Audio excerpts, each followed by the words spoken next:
Hello दोस्तों, welcome to ISM channel. हम लोग यहाँ पे दो स्टॉक के बारे में डिस्कस करने वाले हैं। पहला यहाँ पे रिलायंस इंडस्ट्रीज, दूसरा है आपका दीपक नाइट्राइट।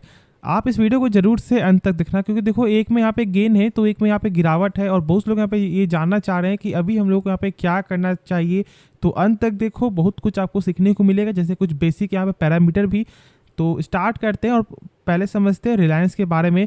तो देखो आज के दिन यहाँ पे 4% का एक शानदार गेन देखने को मिला है। अब जानते हो कि इस गेन का वजह यहाँ पे क्या है। शॉर्टकट में जो रिकॉर्ड रेट यहाँ पे फिक्स किया गया है, और एक कंपनी का जो सबसे बड़ा यहाँ पे आपको जो क्या बयान था कि दिवाली के पहले सारा यहाँ पे डिमर्जर का प्रोसेस यहाँ पे कंप्लीट हो जाएगा, और इसके कारण लोग ने यहाँ पे भर भर के बाई स्टार्ट कर दिया है। अब देखो ये कहाँ तक इसका लेवल जाएगा ये कोई नहीं जान रहा, लेकिन क्या करना सही रहेगा वो सबसे ज़्यादा यहाँ पे ज़रूरी है समझना। लेकिन पहले अब ये जान लो कि कुछ बेसिक यहाँ पे कि बहुत से लोग अभी भी यहाँ पे जो कंफ्यूज हो रहे हैं कि यदि आपको यहाँ पे एक शेयर के बदले एक शेयर मिलेगा तो क्या यहाँ पे कुछ आपको इम्पैक्ट पड़ेगा, क्या प्राइस में यहाँ पे इम्पैक्ट पड़ेगा। तो देखो यहाँ पे प्राइस में इम्पैक्ट पड़ेगा। अब मैं ऐसा यहाँ पे क्यों बोल रहा हूँ वो पहले जानने से पहले एक पॉइंट पहले हम लोग यहाँ पे देखते हैं। यहाँ पर अब देखो, यहाँ पे जो ग्लोबल ब्रोकरेज जो फर्म है यहाँ पे JP मॉर्गन, और यहाँ पे आपको जेफरीज भी यदि चेक करोगे, और यहाँ पे वही चेक करोगे आपको सेंट्रम ब्रोकिंग का भी। तो यहाँ पे जो तीनों का जो आपको एक टारगेट जो यहाँ पे निकल के आ रहा है, जो यहाँ पे प्राइस जो कंपनी सेट कर रही है ब्रोकर यहाँ पे, वो यहाँ पे 200 के रेंज से लेकर ऑलमोस्ट यहाँ पे 150 के रेंज से लेकर 200 का रेंज है। ठीक है, इनका आपको ये बोलना है कि यहाँ पे जो है जियो फाइनेंशियल का जो प्राइस जो यहाँ पे होगा वो यहाँ पे होगा 150 से लेकर 200 के बीच में। तो देखो जब 150 से जब 200 के बीच में जब ये आपको साइड हटेगा तो फिर कहीं ना कहीं यहाँ पे आपको रिलायंस में भी आपको ये गिरावट होगा 150 से लेकर 200 पॉइंट। लेकिन देखो एक चीज़ समझ लेना है कि ये जो है रिलायंस का जो आपको ग्रोथ में मात्र 0.4%, यानी कि बस ये आपको सेल्स के हिसाब से 0.4% ही कंट्रीब्यूट यहाँ पे करता है। तो इसलिए ज़्यादा कुछ फर्क नहीं पड़ेगा। हाँ, यदि आपका वही इससे यहाँ पे आपको रिटेल यदि साइड होता या फिर यहाँ से आपको टेलीकॉम साइड होता तो फिर आपको बहुत ज़्यादा यहाँ पे करेक्ट होते हुए दिखाई देता। लेकिन ये एक छोटा यहाँ पे स्टेज है, तो इसलिए इसमें ज़्यादा कोई भी फर्क आपको दिखने को नहीं मिलेगा, लेकिन करेक्ट जरूर से होता है। लेकिन अब आपको जो ये जानना है कि क्या हम लोग स्टॉक को बाई करें। देखो ये कोई सही तरीका नहीं होता है स्टॉक को बाई करने का। बस अब ये सोच करके कि चलो यहाँ पे एक शेयर मिलेगा हम लोग स्टॉक को बाई कर लेते, नहीं। मेरे हिसाब से आपको क्या करना है जानते हो, आज यहाँ पे 4% का गेन हुआ है, तो कल यहाँ पे बहुत से लोग आपको प्रॉफिट बुकिंग भी यहाँ पे करेंगे, और जब एक सही रेंज में आपको स्टॉक मिलेगा तो फिर आप इसको लॉन्ग टर्म के लिए यहाँ पे देख सकते हो। क्योंकि मैंने शुरू से कहा है कि आपको रिलायंस लॉन्ग टर्म के लिए गजब का सेक्टर है, और एक चीज़ और स्टॉक है। और मैंने एक चीज़ और बोला है कि जो लोग मार्केट में तुरंत आए हैं, जिनका एक्सपीरियंस लेस देन 1 ईयर है, उनके पोर्टफोलियो में जरूर से रिलायंस का शेयर होना चाहिए। क्योंकि एक रिलायंस एक ऐसा शेयर है जो आपको ऑलमोस्ट सारा कुछ ही सिखा देगा। जैसे कि यहाँ पे पेशेंस आपको डर सिखा देगा, और साथ साथ यहाँ पे आपको कंपनी जो रिटर्न भी यहाँ पे देता है। तो इसलिए आप इसको जरूर से आपको समझना था, जो मैंने शुरू से ही शेयर किया था। अब हम लोग इसका यहाँ पे टेक्निकल समझते हैं, जो बहुत लोग यहाँ पे ये जानना चाहते हैं, और जो मैंने भी जो आपके साथ शेयर किया था सेम प्रोसेस यहाँ पे वही शो हो रहा है।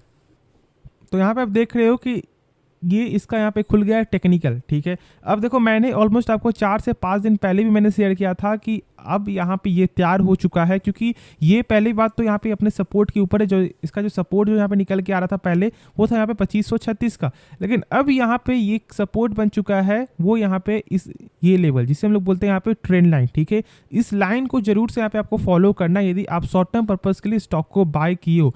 यदि आप लॉन्ग टर्म के लिए हो तो फिर आपको टेक्निकल देखना नहीं है, क्योंकि यदि आपने एक सही प्राइस पे स्टॉक को बाय किया है तो फिर जरूर आपको लॉन्ग टर्म में ये पैसा बना सकता है।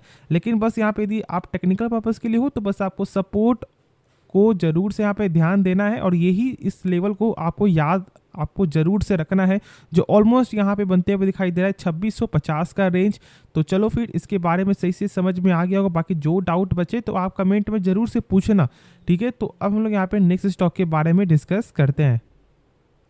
तो स्टॉक का नाम है दीपक नाइट्राइट। अब देखो दीपक नाइट्राइट पे ही जो गिरावट नहीं हुआ है, ऑलमोस्ट लगभग सारे केमिकल सेक्टर के स्टॉक में ही गिरावट आपको देखने को मिला, लेकिन अभी तक इसका कोई भी कंफर्म न्यूज़ यहाँ पे देखने को नहीं मिल रहा है। जब यहाँ पे न्यूज़ आएगा तो मैं आपके साथ यहाँ पे शेयर कर दूंगा, लेकिन मैं यहाँ पे बस आपको ये बता दूं कि देखो दीपक नाइट्राइट इसके बारे में मैंने आपको डिटेल फंडामेंटल जो वीडियो बनाया है, ठीक है, एक बार ज़रूर से आप जो है प्लेलिस्ट पे जाकर चेक कर लेना। बहुत कुछ आपको सीखने को मिलेगा, आपको ये मालूम चलेगा कि कंपनी क्या फंडामेंटल स्ट्रांग है या फिर वीक है। इससे आप यहाँ पे मोटिवेट भी हो सकते हो या फिर आप यहाँ पे डिमोटिवेट हो सकते हो। लेकिन मैं यहाँ पे शॉर्ट आपको बता दूँ कि यहाँ पे 10 में से, ठीक है, कंपनी का जो आपको ऑलमोस्ट 8 पैरामीटर यहाँ पे सही देखने को मिलता है। तो जरूर से एक बार चेकआउट कर लेना, जिससे आपको समझ में आ जाएगी कि ये कंपनी कैसी है। लेकिन अब देखो, एक चीज़ मैं यहाँ पे आपको स्टार्टिंग में ही साफ तौर से आपको यहाँ पे जो बता देता हूँ वो क्या है, केमिकल सेक्टर और साथ साथ यहाँ पे आपको मेटल सेक्टर, ठीक है, और साथ साथ यहाँ पे आपको डिफेंस सेक्टर, ये तीनों को यहाँ पे ले चलो। खास तौर से यहाँ पे केमिकल और आपका मेटल, ये दोनों एक ऐसा सेक्टर है कि ऐसा हो सकता है कि जो 1 साल का जो रिटर्न है वो यहाँ पे 5 साल भी ना दे पाए, और ऐसा भी हो सकता है कि जो 5 साल में जो कंपनी यहाँ पे आपको रिटर्न दे रही है और कोई कंपनी, वो यहाँ पे सिर्फ 1 साल में ही मिल जाए। और ये आप लोग सही से समझ रहे हो। यदि हम लोग इसका चार्ट खोलें और यदि चेक करें 5 साल के रिटर्न, तो अभी भी कंपनी इतना ज़्यादा करेक्ट होने के बाद भी 726% का यहाँ पे रिटर्न आपके साथ जो है शेयर कर रहा है। तो मैं बस वही बोल रहा हूँ, यहाँ पे पेशेंस रखना बहुत ज़्यादा जरूरी है। यदि आप पल पल में यदि आप ये सोच रहे हो कि कंपनी खराब है, हम लोग स्टॉक को सेल कर देते हैं, तो फिर आप लॉन्ग टर्म के लिए आप बने ही नहीं हो। ये चीज़ को जरूर से आप लिख लेना, ठीक है, यदि आपको ऐसा लग रहा है तो मैं इसलिए बोलता हूँ कि कंपनी के बारे में जानो। और जानते हो कि कंपनी जो है 75% मार्केट शेयर आपको होल्ड करती है अपने भारत में सोडियम नाइट्रेट के मामले में। अब ये सोडियम नाइट्रेट क्या होता है, देखो ज़्यादातर आपको यूज़ होता है यहाँ पे फर्टिलाइज़र हो गया या फिर यहाँ पे आपका फूड प्रिजर्वेटिव आपका हो गया, ये सब में इनका ज़्यादा यूज़ देखने को मिलता है। तो कंपनी ख़राब नहीं है, और मैं इसलिए बोलता हूँ कि कंपनी का बिजनेस समझना सबसे ज़्यादा इंपॉर्टेंट है, जो मैंने जो डिटेल फंडामेंटल में सारा कुछ आप लोगों के साथ शेयर किया है।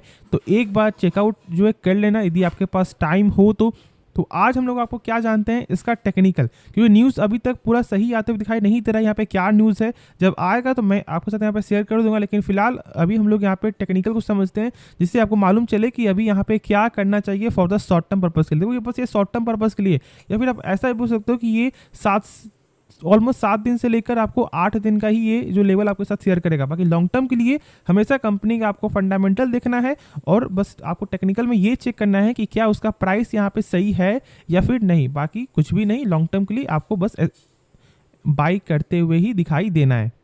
तो मैंने आपके साथ जो है परसों भी शेयर किया था कि देखो यहाँ पे ये जो सपोर्ट जो आपको बन रहा है वो यहाँ पे ब्रेकडाउन आपका हो चुका है, लेकिन हम लोग यहाँ पे वेट करेंगे कंफर्मेशन के लिए। और अब यहाँ पे ये जो है बना चुका है कंफर्मेशन, मतलब कि यहाँ पे जो आपको ट्रेडिंग पर्पस के रिगार्डिंग से यदि हम लोग ऐसा चेक करें तो कहीं ना कहीं स्टॉक का गिरावट जो है वो यहाँ पे ऑलमोस्ट 1900 तक भी यहाँ पे जा सकता है। लेकिन स्टॉक को बाई हम लोग तभी करेंगे जब फिर से ये ट्रेंड लाइन जो है, जब अब ये इसका बन चुका है यहाँ पे आपको रेजिस्टेंस, जब ब्रेकआउट हो और जब इसके ऊपर और एक कैंडल बने तो ही हम लोग स्टॉक को बाई करेंगे, वरना अभी यहाँ पे वेट करके चलेंगे। क्योंकि ऐसा हो सकता है स्टॉक का लेवल आपको इस रेंज तक भी देखने को मिल सकता है, यानी 1920 से लेकर 1900 का रेंज है। तो जरूर से ये चीज़ को आपको याद रखना है।